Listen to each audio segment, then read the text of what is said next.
Olá, bom dia, boa tarde, boa noite. Meu nome é Mariana Braga, eu sou nutricionista e hoje eu trago uma entrevista muito legal com a psicóloga clínica Larissa Paixão.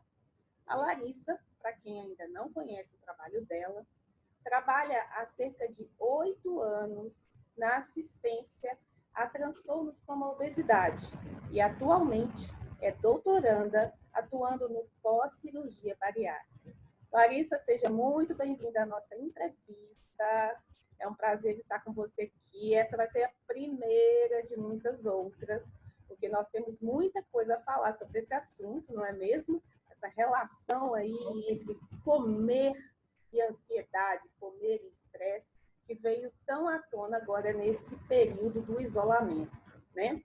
Então, Larissa, eu queria começar fazendo uma pergunta aí que foi sugerida por um dos nossos seguidores, que é: por que motivo a gente aumenta tanto o consumo de alimentos nos períodos de estresse, de ansiedade? Existe, assim, algo que determine essa demanda maior de energia, de consumo de determinados grupos? O que acontece aí nesse processo? Bem, Mari, boa tarde, boa noite, bom dia para vocês. Eu quero agradecer o convite. Você sabe que é um tema muito especial para mim. Eu trabalho com obesidade há um bom tempo, como você falou, e mais do que nunca, nesse momento de confinamento que todos nós estamos vivendo, eu tenho ouvido muitas pessoas falar de um aumento da fome, de um aumento do estresse, né? Então, assim, a sua pergunta foi muito pertinente nesse nosso contexto agora. Sim, o estresse pode aumentar a fome, sim. E nós temos dois fatores, né, que se relacionam com isso. Um é que, claro, existe uma alteração hormonal proveniente do estresse, né? O estresse aumenta, por exemplo, hormônios, né? Como a adrenalina, como o cortisol. Mas esse aumento do hormônio, ele é uma consequência do estresse. E o que é o estresse? É uma palavra super conhecida, mas, assim, eu diria que o estresse é quando o cérebro da gente se sente numa situação de ameaça. Nós nos sentimos ameaçados. Então, a partir disso, existem respostas emocionais. Então, esse comer mais nesse contexto de estresse, né? E óbvio que a gente está vivendo uma pandemia, então está todo mundo mais angustiado, mais ansioso, assim, muito mais sem saber do dia de amanhã, né? Muitas pessoas tendo que trabalhar, outras pessoas tendo que se virar no home office. Então, é claro que está todo mundo mais estressado, uns mais, outros menos. Então, eu acho que assim, a questão do estresse tem esses dois pontos: a emocional e fatores realmente fisiológicos, né? Por que emocionalmente a gente quer comer? Porque a comida, ela traz uma sensação de prazer imediata. Com certeza. E hoje nós não temos mais os recursos que a gente tinha, né? Por exemplo, recurso que eu digo assim: eu vou ali ver minha mãe, vou ali ver minha amiga, vou ali bater um papo, vou sair com as crianças. Esses nossos recursos, essas nossas pequenas alegrias, eles não estão acontecendo mais agora. Verdade. Então, o que resta? Comer. Né? Tá certo. Muito comum, Larissa, no consultório, nós que somos nutricionistas e atendemos sobrepeso, obesidade e tudo mais, as pessoas buscarem conselhos, né? Elas pedem conselhos para esse comer compulsivo. E muitas vezes a gente percebe que a causa ela vai bastante além da questão alimentar, ou seja, muitas vezes a pessoa já sabe o que é que deve comer, os horários e tudo mais, mas existe uma certa dificuldade nesse controle. Como que é a atuação do psicólogo nesse sentido? Pois é, a psicologia, né, ela entende que a comida, ela não tem só um sentido de alimentar, né? Eu vou até contar uma pequena história lá atrás. Eu acho que todo mundo já teve a oportunidade, por exemplo, de ver um recém-nascido. O recém-nascido chora. A gente não sabe se ele chora porque ele está com fome ou por conta de alguma outra necessidade, né? Então, o recém-nascido está chorando, pode ser fome, pode ser frio, pode ser várias coisas, mas a predisposição é saciar a fome. Então, o recém-nascido, ele começa a associar aquele aconchego da comida, aquele prazer, né, com a associação da fome. Então, aí nós temos uma primeira articulação entre alimentação e prazer. Olha, Alimentação frase, e né? intimidade. Alimentação e aconchego. Então, via de regra, não é fome o que a gente tem. A gente tem vazio. São duas coisas diferentes, né? Vocês da nutrição sabem muito bem como manejar a fome, mas o vazio emocional vem num outro diálogo, e é aí que a psicologia entra. É porque a gente fala muito da fome física, né? E da fome emocional. E essa fome emocional, ela meio que não tem alimento que chegue, né? Porque é uma fome de uma outra coisa. Pode ser uma fome de afeto, pode ser uma fome de ser feliz, querer ser mais feliz. E aí a pessoa come e nada dá conta, nada dá jeito, né? Então, a gente chama de fome emocional, mas é um vazio emocional que muitas vezes a comida preenche. Então, o trabalho do psicólogo é tentar rastrear um pouco melhor, refinar um pouco melhor. Quais emoções são essas que geram esta fome, que não é bem uma fome fisiológica, né? Às vezes até tem gente que sente o estômago roncar, na verdade. Parece muito físico, mas não é físico. É verdade. Então, pode ser uma busca de prazer, pode ser uma busca para aliviar o mal-estar, o estresse, né? Então, o trabalho psicológico, a gente vai atuar nessas especificidades daquela pessoa. Não existe uma regra universal, a gente trabalha sempre com a singularidade, com a história de cada um. Então, qual é o papel emocional do alimento naquela história? Naquela história daquela pessoa, naquela biografia. Esse é um trabalho super particular, né? E aí é a partir daí que a psicologia entra. Quais são os aspectos emocionais do alimento? Lembrando também que comer, gente, é um aspecto, é uma questão social, né? A gente celebra com comida. A comida, ela assume todos esses papéis, Tudo. né? Então, Você vê Natal, a gente come. Exato. É a questão do carinho, de você receber uma pessoa, de você querer satisfazer uma pessoa, e aí você faz uma comidinha para ela. A comida também, ela tem esse papel de liberar até neurotransmissores, né?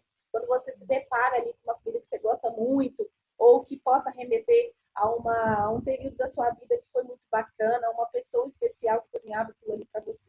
E essa questão, ela tem que ser trabalhada de uma forma que isso não gere um comer compulsivo, né? Ou seja, a gente pode ter essa emoção no prato, mas de uma forma bastante consciente, né? Que a gente trabalha muito aí o aspecto comportamental disso, né? Agora eu fico pensando assim, a gente aqui dentro de casa, num estresse danado, né? Sem poder fazer nosso exercício físico lá fora, vendo o sol, trabalhando, algumas pessoas no processo de muita pressão, né? Porque precisam trabalhar, dar conta da casa, criança estudando, aquela coisa toda, né? E aí, isso tudo, como que a gente faz para, neste momento, a gente driblar um pouco dessa fome emocional? Nessa situação de hoje, por exemplo, que a gente poderia fazer, assim, alguns conselhos mais práticos? Vamos lá. Primeiro conselho, Mária. Vamos parar de brigar com a pandemia. Nós estamos vivendo essa realidade hoje, né? Excelente. Primeiro, a nossa realidade hoje. A nossa realidade hoje é essa. Nós estamos confinados. Então, essa revolta, que absurdo e tal, é importante, mas também a gente tem que aceitar o momento do presente, né? O que está acontecendo. Então, primeiro, entender que a situação é essa, vamos nos proteger. Uma segunda questão é o fato de sair, seja para trabalhar ou estudar, isso cria espaços, né, de privacidade. Então, hoje a gente não tem privacidade.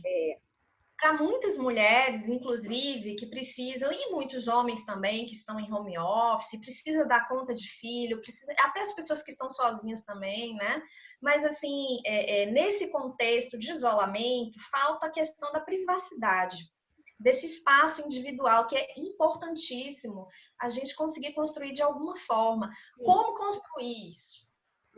Vamos inventar. Vamos pensar, por exemplo, qual o momento do seu dia em que você fica pensando na sua vida, com você mesma, nas suas necessidades, né? Fundamental, né, Larissa? Fundamental, né? Mas assim, Larissa, mas não é possível. Isso não é possível hoje, porque eu tenho um filho pequeno. Eu digo, gente, então pensa numa forma de construir essa individualidade aí, nem que seja na hora do banho, né? Vai tomar um banho mais demorado, mas é necessário ter um momento para si. Porque senão essa rotina vai invadindo a vida da pessoa. Ou melhor, essa rotina não, essa falta de rotina, né? Vai invadindo a vida da pessoa, demanda de casa, demanda de trabalho, angústia pela família, angústia pelos demais. Tem um momento que a gente tem que se conectar com a gente. Sim. Né? E a hora da fome, essa coisa de comer é uma espécie de alienação, né? A gente vai comer para não ter contato com essa nossa angústia, para fugir disso.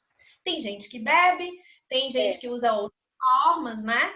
Mas a gente está aqui conversando sobre alimentação. Então, assim, primeiro, tentar partilhar no que for possível a alimentação. Se for possível, todo mundo almoçar junto, todo mundo jantar junto. Se você mora sozinho, fazer janta, põe a mesa, faz um ritual para você mesmo, transforma no carinho. Cuidado, né? Cuidado. Isso é muito importante. O alimento, ele não tem que ser uma culpa, né? Você não tem que ficar culpada porque tá comendo. De forma alguma. Por isso que a gente trabalha muito em comer consciente, né? Você pode comer algum alimento que não seja ali aquele exemplo de perfeito em nutrientes e tudo mais, mas desde que você coma com consciência. Eu estou comendo porque tem tal motivo que eu quero, que eu gosto do gosto, enfim, né? Tem todo um aspecto aí que retira um pouco a culpa desse sentido, né?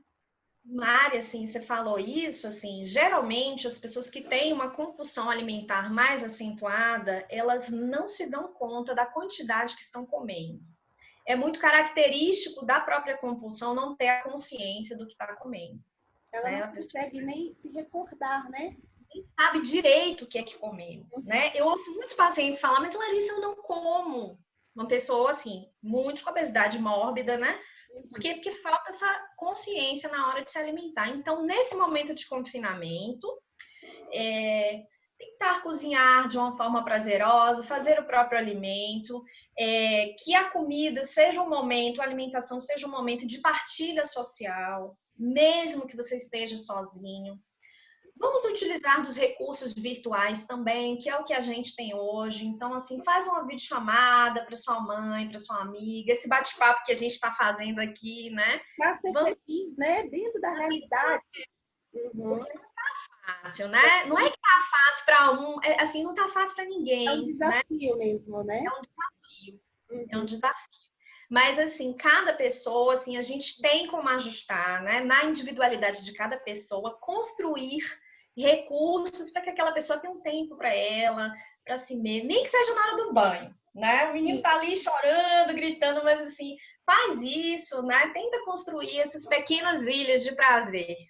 E a comida pode ser prazerosa. Sim. Isso aí. Lari, adorei conversar com você. Vamos marcar um próximo sobre compulsão, outro também falando um pouquinho sobre estresse, mesmo que seja fora da nutrição, para a gente poder levar uma informação de qualidade para as pessoas, tá? Eu coloquei aqui atrás seu contato. Quem quiser também, gente, pode me pedir que eu mando o cartão da Lari. Ela está atendendo online, tá, Lari? Estou atendendo mais do que nunca. Mais do que nunca, né? Isso aí. Recomendo bastante o trabalho dela. A gente já se conhece há um tempinho. Já temos alguns pacientes em comum também. E sempre muito bom falar com você, tá bom? Um beijo. Se cuida aí. E a gente vai se falando. Beijo.